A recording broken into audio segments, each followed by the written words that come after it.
I was waiting for the people to sit down and settle. Thank you very much.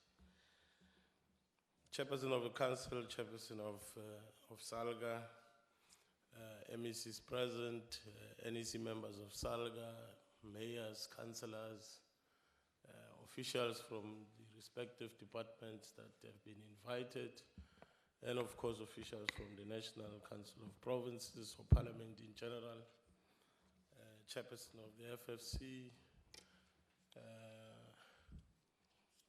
Let me heartily welcome you this morning. And in so doing, just make the point that my job is very, very easy today, which is to recognize the Chairperson of the Council and invite the Chairperson of the Council to then open the session officially. Honorable Modise. Very easy one.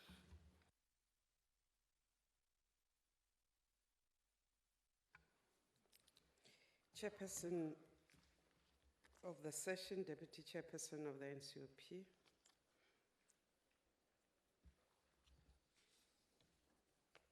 Chairperson of SALGA,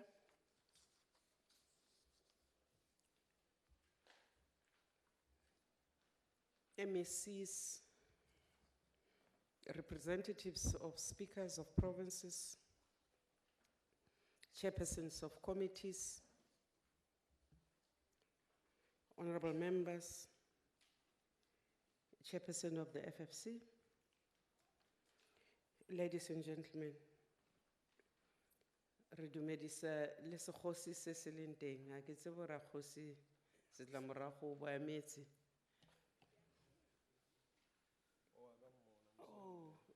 Kgosi re a dumedisa. I've been told to give a few words. We will remember that in 2012, the concept, and in fact, the first local government week was started. 2013, we had another one, and in 2015, we couldn't have one because with the elections coming in the middle of the year, we were all thrown this way and that way. We then thought that maybe what we needed to do sometime last year around August, we had a meeting where we looked at the NCOP, its roles and functions, whether we were doing what we are expected to do.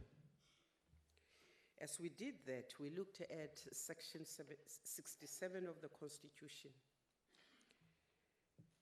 which amongst other things said that not more than 10 part-time representatives designated by organized local government must represent in different categories of municipalities, are accommodated to participate when necessary in the proceedings of the National Council of Provinces.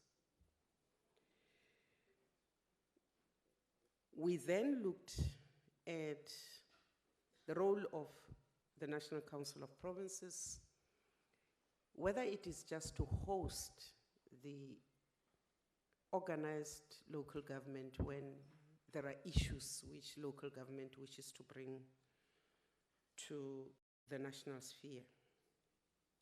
And we thought that that section, the crafters surely had a deeper understanding, because when you look at the history of our house, the NCOP, it was a deliberate move to move it from the old Senate, and therefore, surely the understanding was that the functioning of the NCOP will not necessarily be the functions of the Senate of old, and it will not just be a carbon copy of the National Assembly.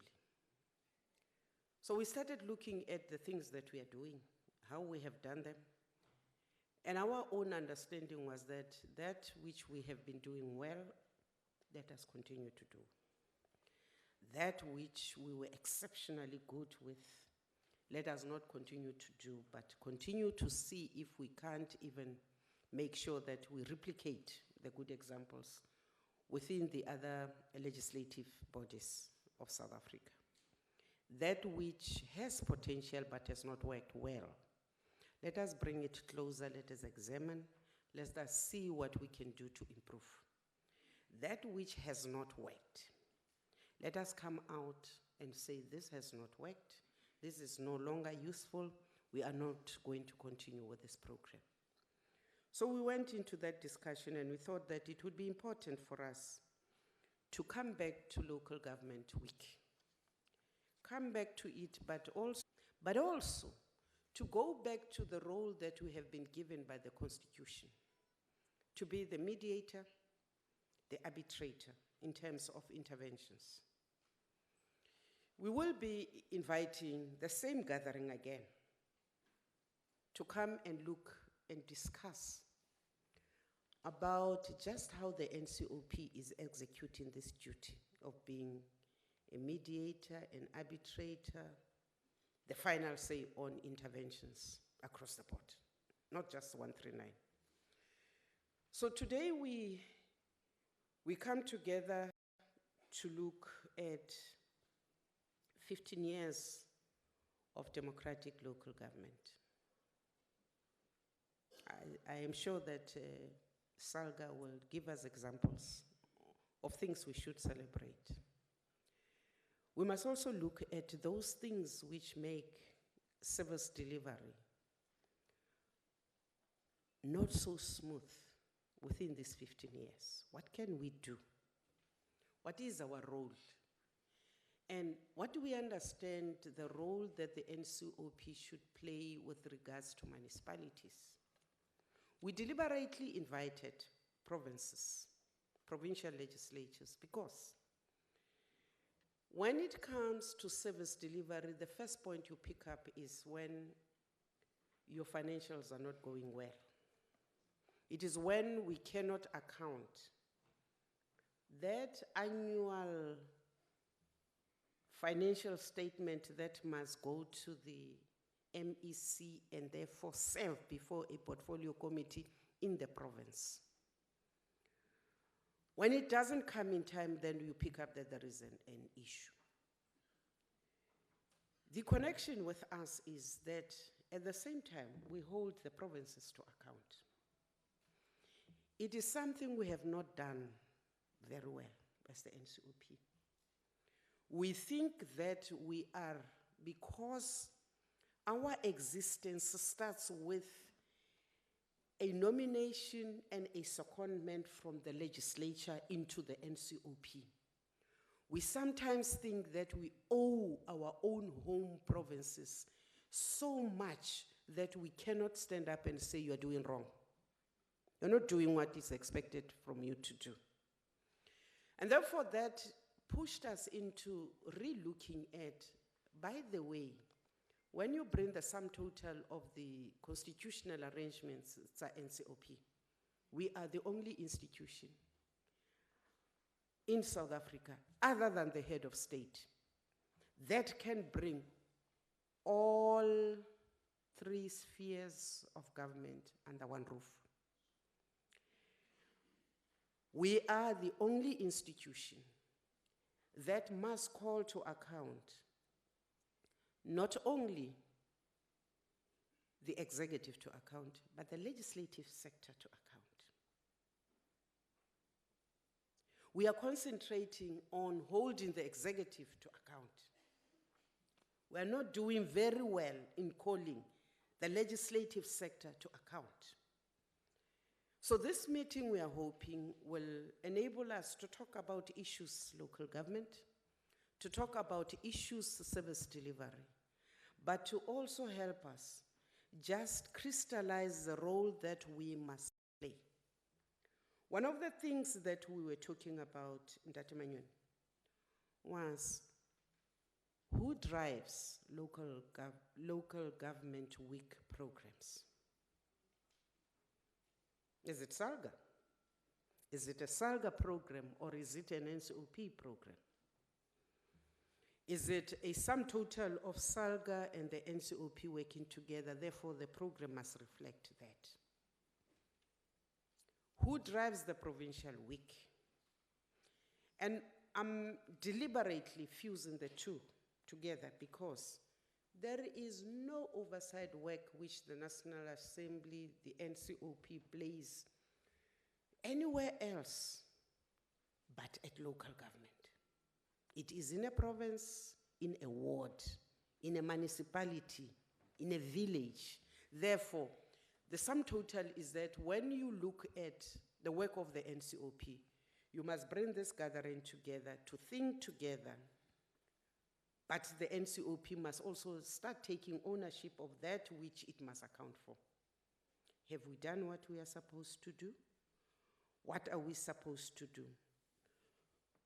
Have we, in the Northwest, I know, before I left, that we had begun to even take the National Development Plan to the municipalities. Is it not our role as the NCOP to start looking at how that process is unfolding? Are there hiccups? Shouldn't we be on the ground explaining? There are several laws which affect municipalities and provinces. Minerals is one. The processes within the NCOP and in Parliament generally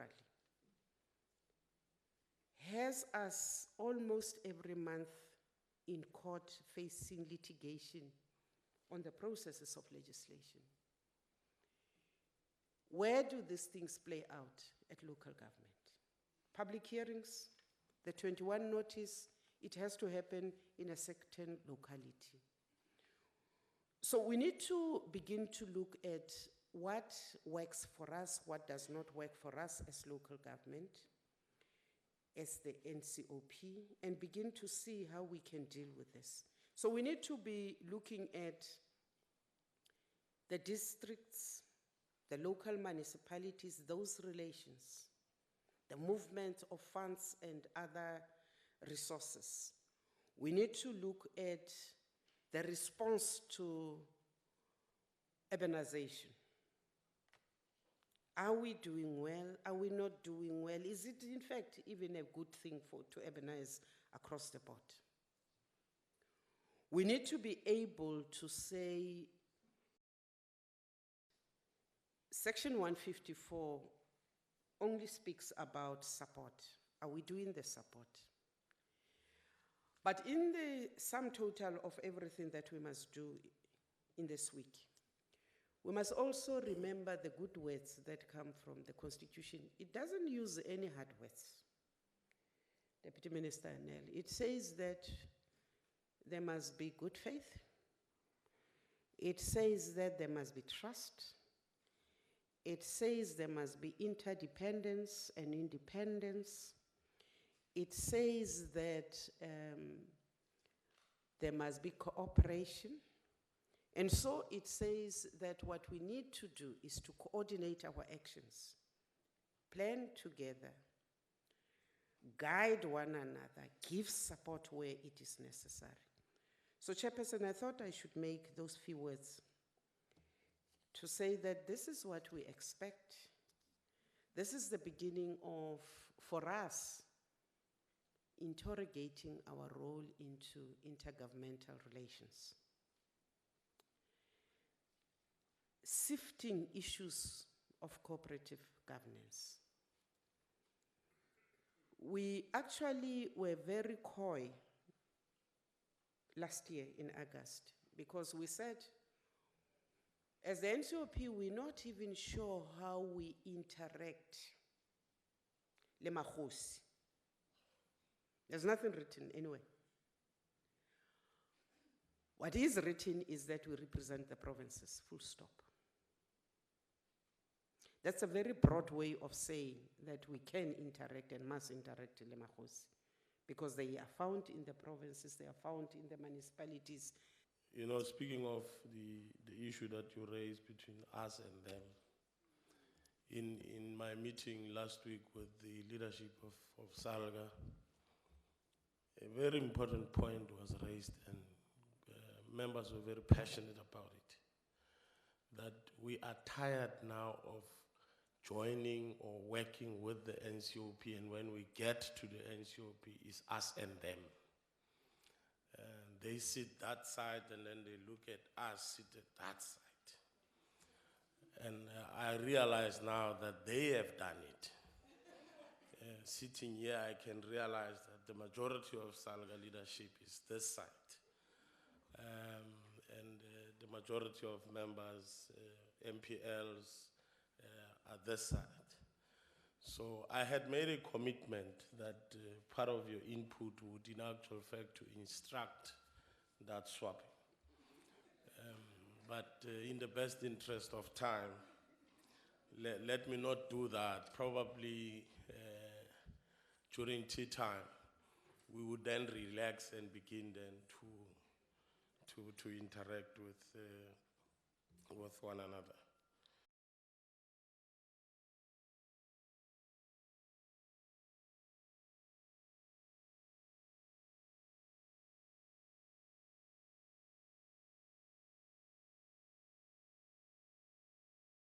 And build a united and democratic South Africa able to take its rightful place as a sovereign state in the family of nations, end of quote. This is a very important reminder, ladies and gentlemen, of the mission of all spheres of government, to ensure that we meet the expectations of the Constitution, but more importantly, as the Constitution says, particularly in all municipalities across the country. Needless to say, there haven't been any serious service delivery protests in Lesedi. The Senqu municipality in the Eastern Cape has also not had a service delivery protest since 2013. This municipality has an innovative public participation program that sees the mayor going from village to village, holding meetings and interacting with people living in those villages. The mayor also has an outreach program which takes him or her to all corners of the municipality. The 19 ward committees are functional and hold quarterly meetings with the speaker to raise issues of concern. The municipality has started a complaints register and strengthened this through the introduction of an 086 number that has a dedicated person trained through the presidential hotline. Service delivery has improved with 32,000 households receiving electricity and with 12,000 of these benefiting under the Free Basic Services program of government. The Joe Morolong local municipality in the Northern Cape was originally classified in the B2B process as a dysfunctional municipality. Despite this, and since the introduction of the support program by the province, we have started witnessing improvements. The disclaimer audit opinion received for 4 consecutive years from 09-10 improved to a qualified audit opinion in 13-14. Reports now indicate that the gravel roads are in the process of being tarred, and the municipality has spent 100% of its 57 million rands of MIG allocation in the past financial year. Remember that this is a municipality, Chairperson, where you had a lot of protests, and this has completely changed as a result of the good work done in this area. Blouberg local municipality in Limpopo has also started seeing good results in a number of identified B2B programs or program aspects. The municipality has instituted a number of measures aimed at putting people first. Open council meetings are held monthly in different wards, with each council meeting followed by an imbizo with the community. There are also 21 ward committees that are grouped into 9 clusters to facilitate the IDP participation process.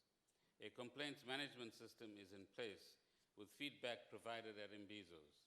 The municipality has a 100% resolution rate in respect of issues referred to it by the presidential hotline. Such initiatives lay the basis for sound service delivery.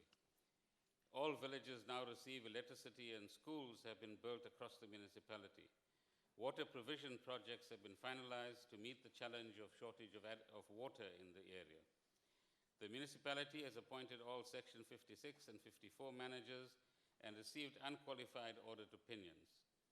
MIG spending is at 100%, and the municipality has received an additional 500 million rands from the MIG fund as a result of its spending capability. And of course, the efficiency, not just the efficiency, but the quality of spending.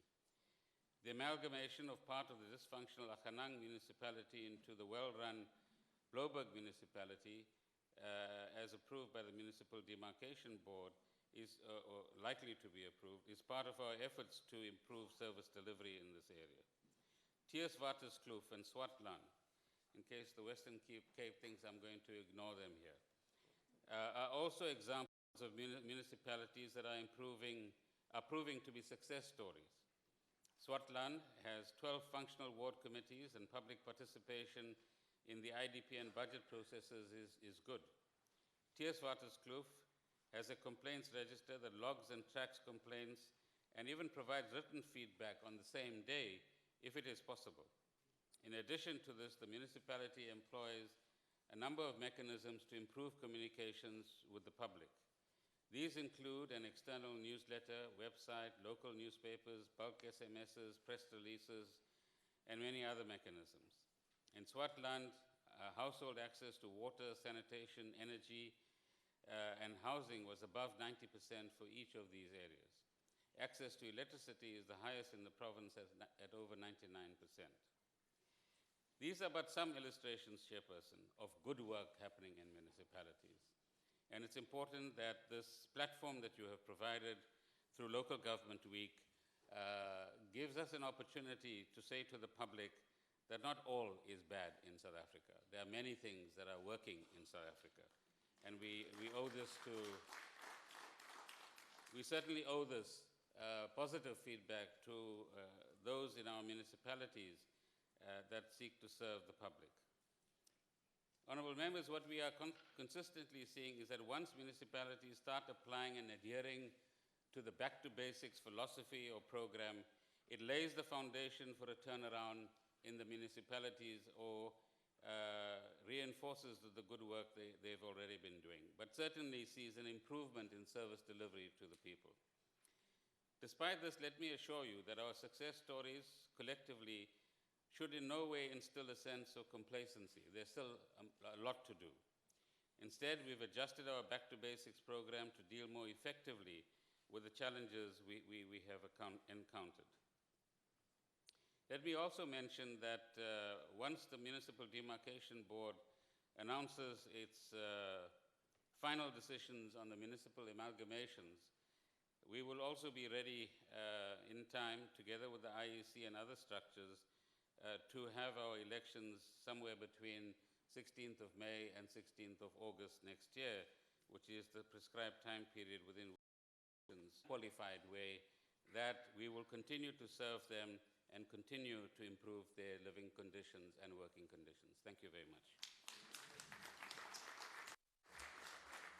Thank you very much, Minister Kodan.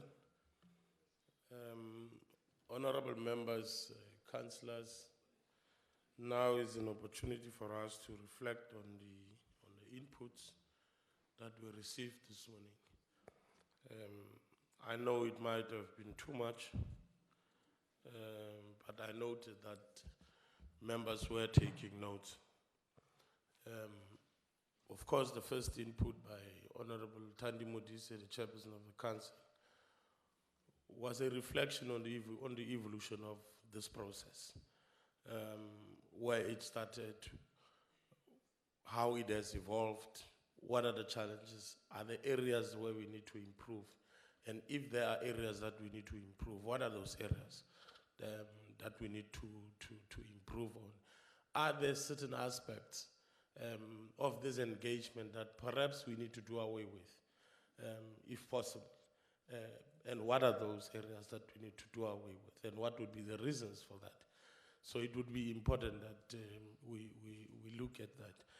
The second input was by the Chairperson of SALGA, who gave also a reflection of the 15 years of the local state, how it has evolved, the kind of challenges that it has gone through, areas where there has been some progress, and areas where there is a need for intervention to strengthen and further progress or move in a progressive way in strengthening the capacity of the local state to improve the lives of our people. He spoke about the Afro-local state as well. How then do we position ourselves as a country moving forward in hosting the first forthcoming, an inaugural conference of the Afro-local state? What then becomes our position as a country?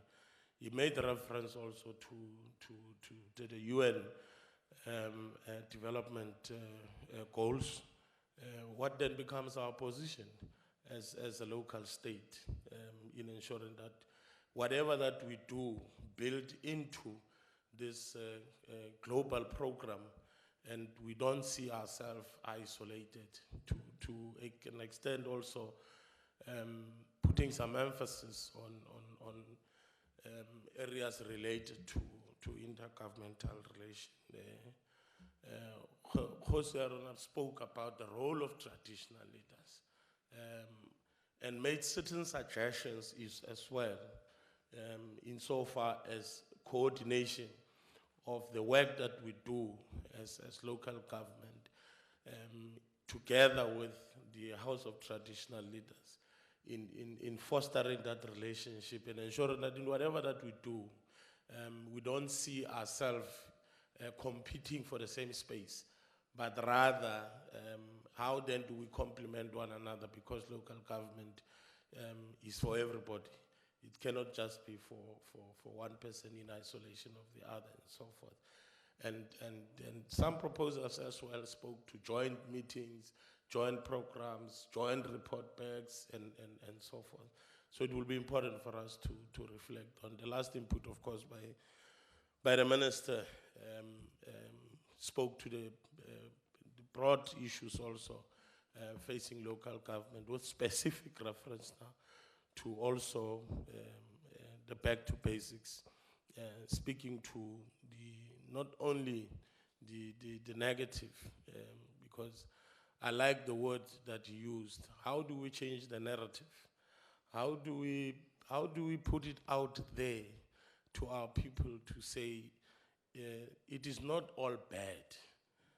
There are good things that are happening. You might have picked up on one specific example in a province and so forth. We are from provinces. We might speak of other examples in our respective provinces, in our respective municipalities, which in line with the objectives how did you call it now? B2B. B2B. I like that one. Yeah, in line with the B2B. There might be some other municipalities or whatever that we may speak to in our respective provinces and so forth. So I was just trying to pick up on key issues that would remind us as we've been listening to the inputs as presented by our presenters. So I'll open for discussion. I won't allow questions and answers. We are all here to collectively seek solutions.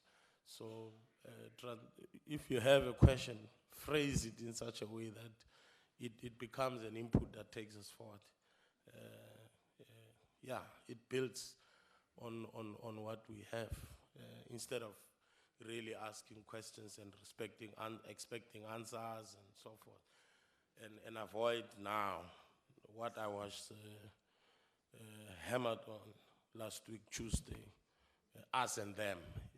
It deals with that us and them now, because it won't be a question of councillors asking or MPs asking questions to councillors and so forth. One last important thing that I think maybe would also assist the discussion. I think the chair spoke to it. I can't remember whether if it is the chair, but it comes from one of the presentations. How do we strengthen our oversight capacity together as three spheres? How do we strengthen that oversight capacity? Why would we have Councillor Manyoni, Chair, you know, and I think it's a matter that was raised even in the last local government week, but we never really came out with a clear resolution on how we're going to deal with this. The alignment, where if members of parliament and provincial legislatures are on constituency period, you then have councillors not being available to be with them as they do oversight. I know there was a very technical response that was given.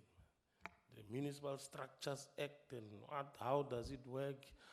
But we then said, let's go back and reflect on it and come back and see whether if we can't find a solution to that problem.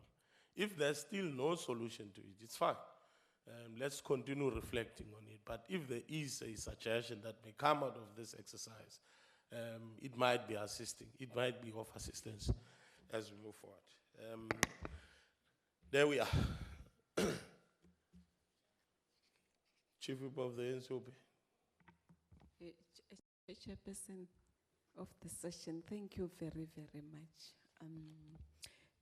As an icebreaker, Chair, I would like to start from the royalty corner. I think, well, I may not have captured everything that royalty presented to us in this meeting, but it sounded to me like royalty due to the wisdom inherited over the years of its existence. Perhaps they do have the formula whereby we can jointly, together, service our people. I'm really not sure what that formula is, Chair, but we know greater part of South Africa is rural. And we also, where I come from, we call them being Mabu. They are the owners of the soil. That's what the expression means. But the 1994 dispensation, Chair, has brought to the fore the democracy which we are all still grappling with. As the chairperson inputs indicated.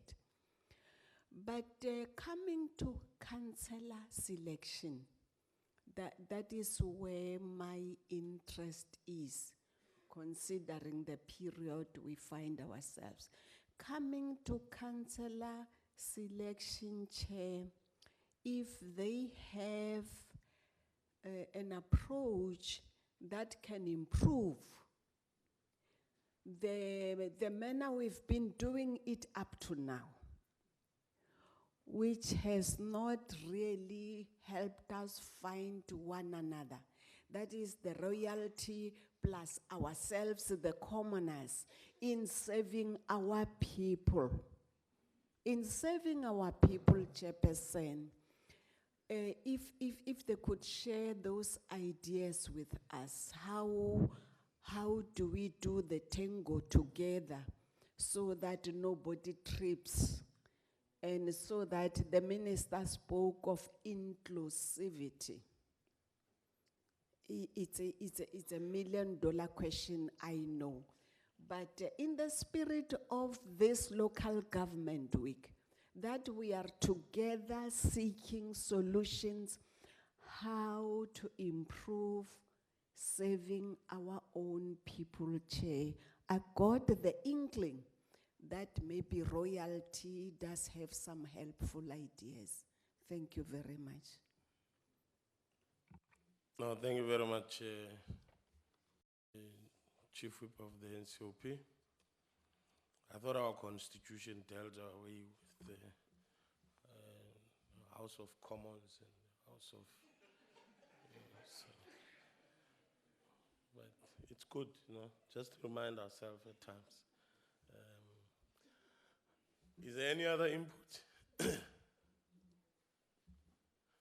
Thank you very much, Councillor.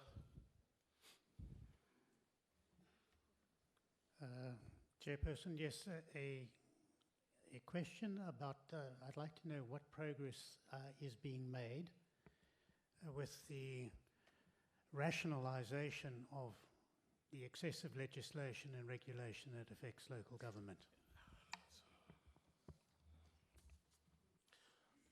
What is the suggestion? We are discussing now. You identify it as an issue which is consistent. What do you think we need to do? If you don't have an answer, it's fine. I'm not putting you on the spot. No, I do think that the fact that we are coming together here is an excellent start.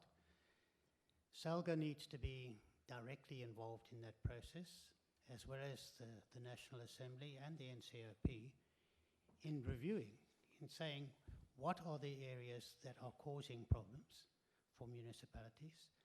You know, for example, one of the things is there any number of reports, and Minister Godan referred to the monthly reporting that is happening from municipalities at the moment. But there are many reports for different institutions. Much of the information overlaps, and what has been discussed of is to have a central repository where all the information is loaded from the municipalities, and the various ministries or departments that need the information or reports from that go and extract it from that database. I do think that it's not easy, it's not going to happen simply, but if we put our heads together, I think we can find better, quicker, more productive and effective ways in reporting. It's just one example. Thank you very much. Honorable Member Makua? No, I wanted to take a few answers. Thank you very much, Chairperson. I think that the input this morning has been sort of fairly good. We just come as select committees from some oversight that we did last week. And I find it very interesting how some of the observations that excited us within the Northwest are surfacing here. I just want to mention two and then to mention one in Western area. Chair, we had the opportunity to visit the Bakgatla-Bakgafela traditional authority. And we were quite impressed at the potential that rests in that traditional authority to deal with economic development for the people that resides within the geographical space of the traditional authority. We then raised one question with them, was to say, to what extent are you able to share your experiences of growth and economic development within the National House of Traditional Leaders? They indicated to us that yes, there is space to do that. Because what particularly excited us, Chair, was that when the Bakgatla-Bakgafela Authority indicated to us the land that they had made available for housing development for people in the areas of Muruleng and areas adjacent to that. Many of us coming from the cities could not believe that rural development and rural housing can be as impressive as what we saw there. But we also want to join in the remark that has been made by Minister Pravin Gordhan in terms of how members of the private sector has come to the party, both in Majakaneng as well as in Moruleng. We saw shopping malls, massive shopping malls, with most of the big business partners participating in that. And it not only offers jobs, but also other advantages and rights to people within that community.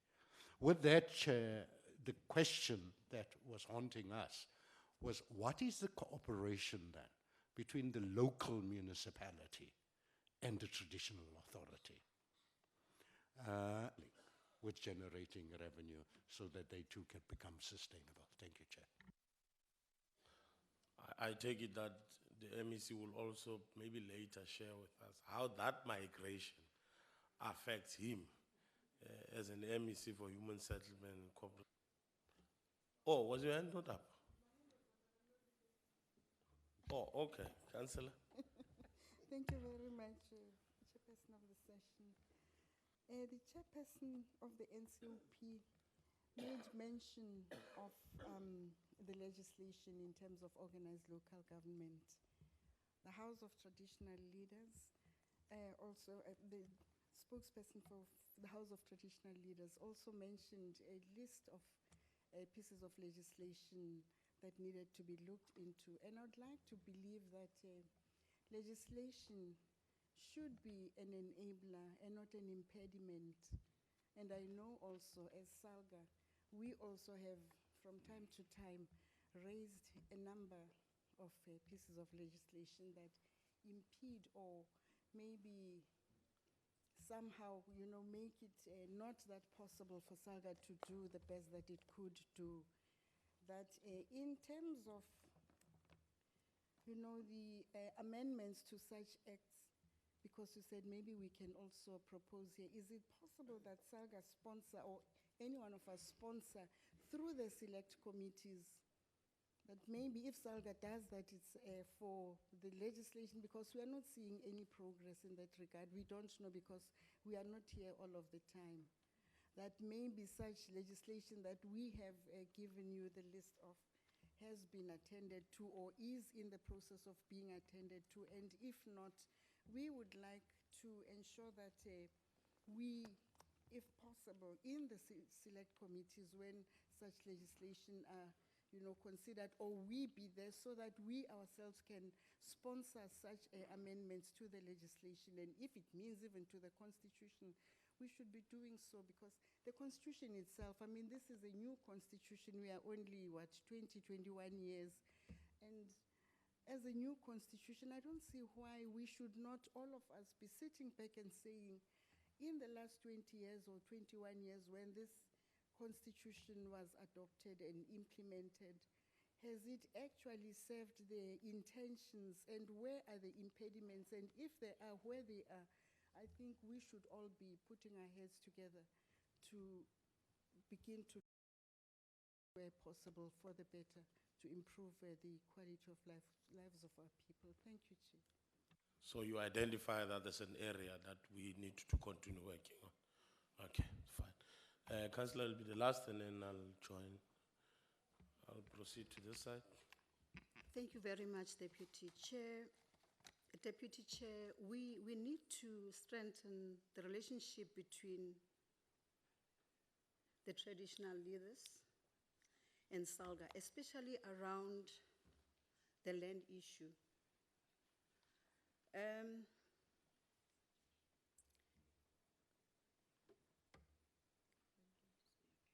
When land is allocated to our people, it becomes a problem in such a way that people, they give them an area where it's not really, there's no infrastructure.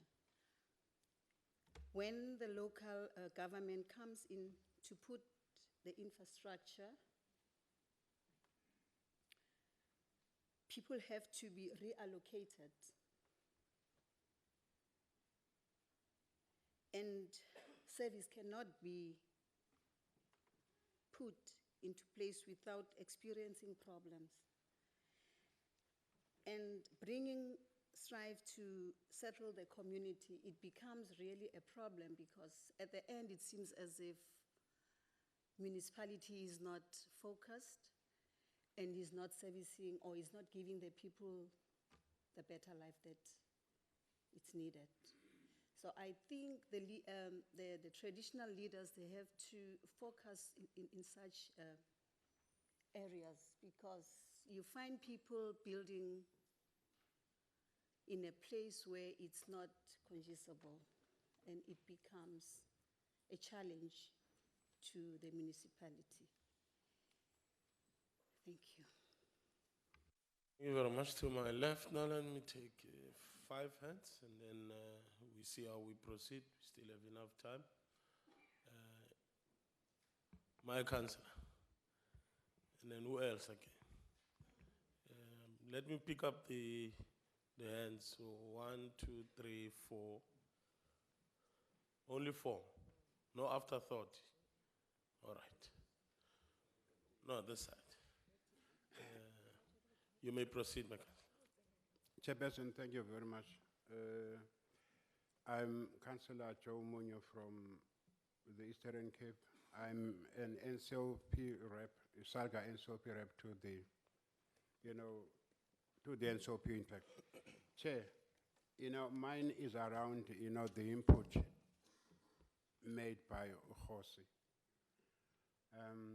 In reference to the fact that, the question of traditional leaders was always based on Section 211 and 212 of the Constitution. Then they had, the Traditional Leaders Framework Act 41 of 2003, which helped a lot. But he has now quoted Section, Act 22 of 2009, the Traditional Leaders Act, which we have not seen, and I believe it will go a long way in sort of helping the dispute and tensions in local government and traditional leaders' councils. Chair, my question therefore is around the question where he says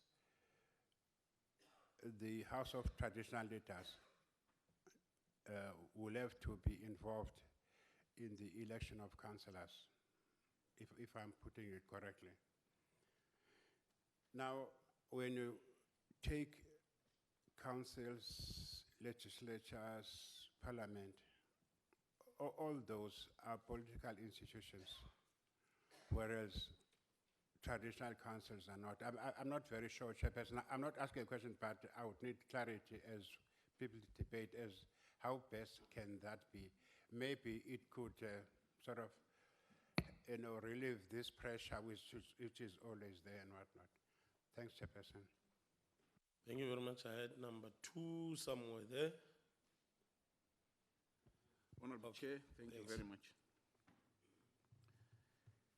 Well, I want to pick up where the chairperson of the NCOP spoke about the importance of the NCOP and also the role that it plays in the discourse of our political work in the Republic.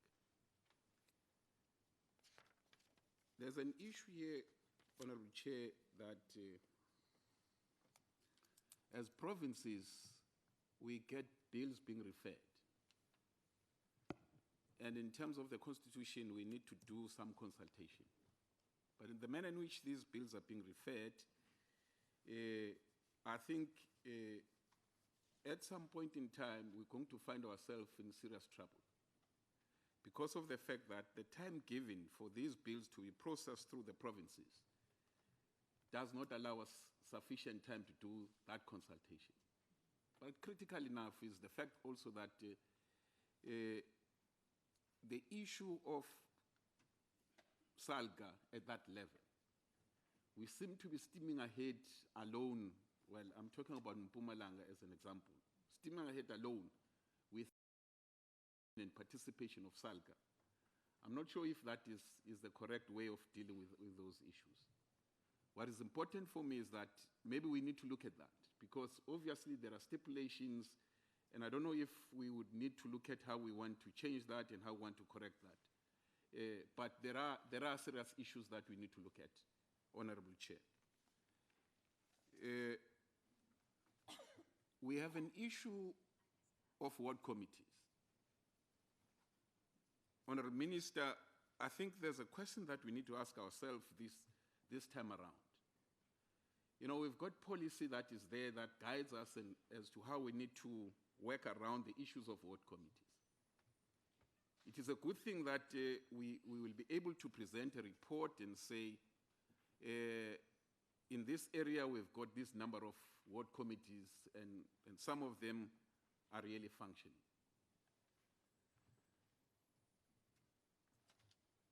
But you find in those areas that you would pick up issues of community concerns. That would even go to an extent where we would find all these protests. And sometimes these protests are very violent. Now the question that we need to ask, do we really have the correct people in those ward committees? Because the reality of the matter is, Honorable Chair, is that these ward committees in other areas have tend to be mechanisms of job creation. It's very clear how we need to work out and set up these ward committees. But I can tell you, if you go wherever, I don't care, in whatever corner of this country, but you'll find the people who are in those ward committees, it's because they are connected to so and so in a council,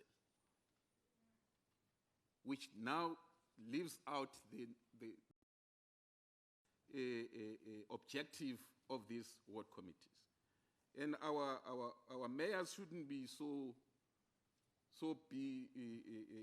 being humiliated in the areas where they operate when you have the ward committees that are actually functioning. Maybe it is high time that we look at the implementation policy as to how we want to implement the policy of establishing these ward committees, so that they are really sector-based. There's no area that would not be represented when you deal with these ward committees. And Chair, maybe lastly, the issue of public oversight. I'm glad that the Honourable Minister spoke about Citibank as an example of a public oversight mechanism that we can speak of and be proud of. But maybe we want to learn from that.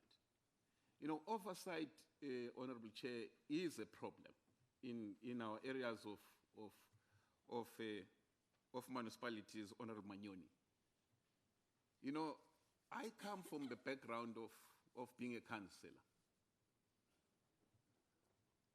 As an example, Honourable Chair, and I always put this example in the province quite often, and sometimes people are getting bored with it now, but maybe other people will be hearing it for the first time. And this is a real true story. As an executive mayor of a district, I create what we call a study group of the mayoral committee. In that study group of the mayoral committee, I invite the speaker and the chief whip of council to come and do oversight. And the oversight ends there. That's oversight. They come in, I get a report from the administration, mayoral committee members, set up a date, we invite them to come and do oversight, where we decide on the issues as presented by administration to us. The village, municipalities, and also in the provinces. But there's two issues that I want to touch quickly. Khosi, Honorable Chair, ke tla jela kgomo because ga ke a utlwa leina la kgosi. Mara ke ntetla fela ke re ke ne ke re kgosi. Khosi touched the relationship, which I think has answered also some of question that has been haunting me. When you approach communities in villages, in the issue of land, the land questions. Land that has been claimed to benefit the community end up being causing serious conflict within the community. If one can cite an example of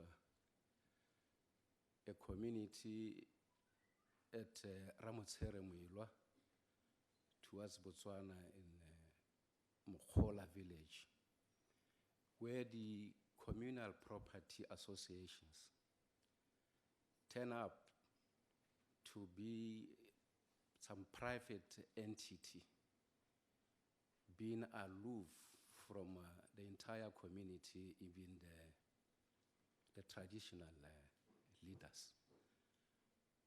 They will end up failing to communicate or to end up giving a feedback when they are called to come and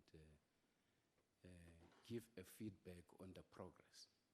That is a challenge that as SALGA, as NCOP, and the House of Tradition, to say how best,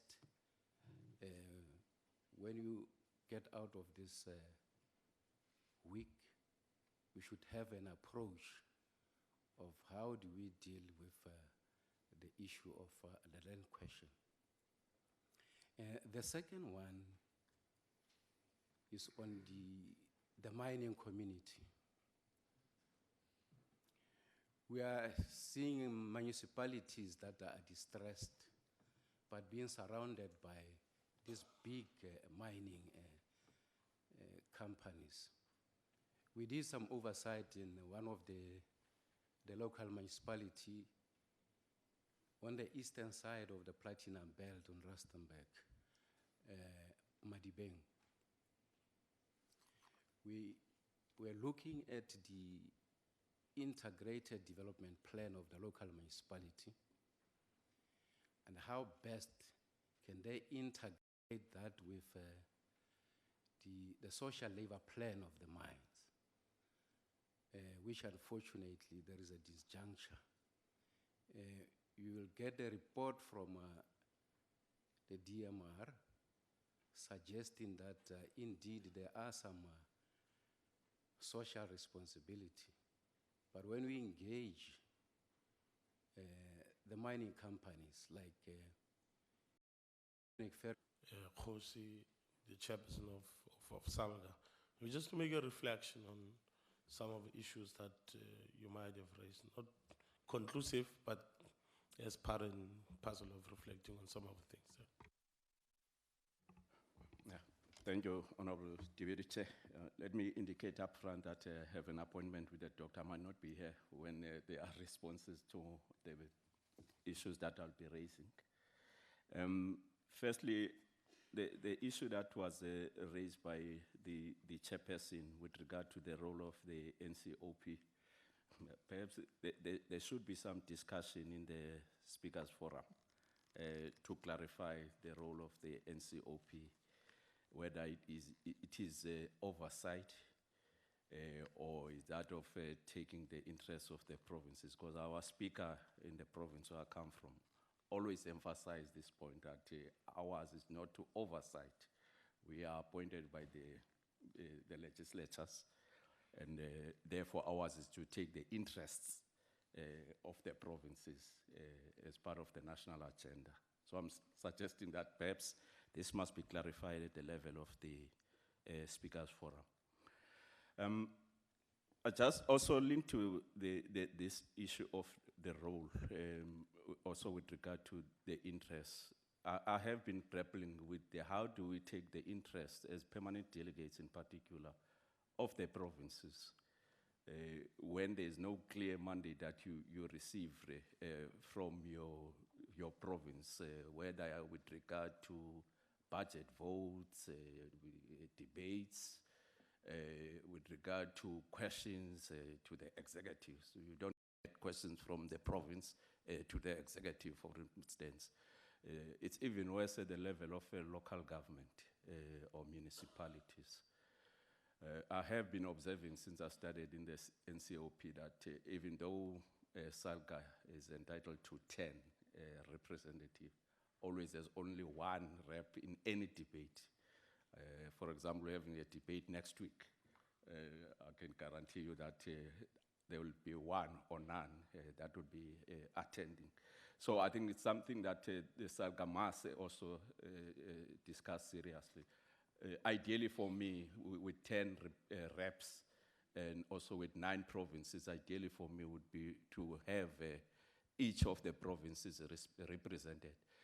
particularly when it comes to budget, department budget votes, so that municipality or councils can hear what the department's budget will be like and how they will be also affected.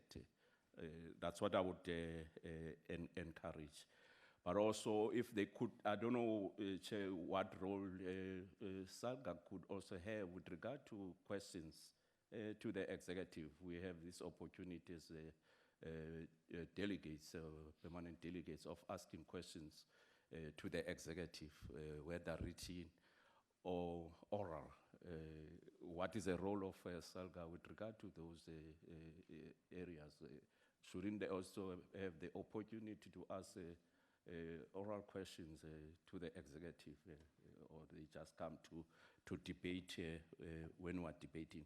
But also the role that Councillor Tingano was raising with regard to the role of SALGA in the select committees. I think in one of the strategic planning session, we discussed this. I think it is my understanding that we agree that they should participate. Perhaps it's a question of formalizing that particular issue. With regard to the area of traditional leadership, I think perhaps the suggestions or proposal by Ingos could also assist here. I have a practical experience in my constituents where Inkosi is refusing a councillor to bring development or projects in his area. He would like those projects to come so that he himself then decide who to be employed in the projects, what form of projects should be taking place in his area. I think perhaps the suggestions of joint meetings and all other joint forums that are suggested could perhaps be able to address this particular issue. With regard to B2B, I like this idea of monthly reports because it's going to go a long way in addressing some of the challenges. But the Honorable Minister, when he raised this point, he said the most municipalities. I thought that he would say all municipalities. I'm having a bit of a concern by most municipalities. It should be all municipalities that are reporting on what they're doing with regard to the implementation of back to basic project. But also, what the Honorable Minister should also clarify, I'm not saying I'm asking a question, it's just as part of debate, the role of departments in relation to their roles in municipalities. For example, if there are issues that are raised at the level of municipality, but for their implementation are the competences of the national department, what role does Cllr in assisting the municipality do to ensure? The other example would be for the MIGs. During the provincial week,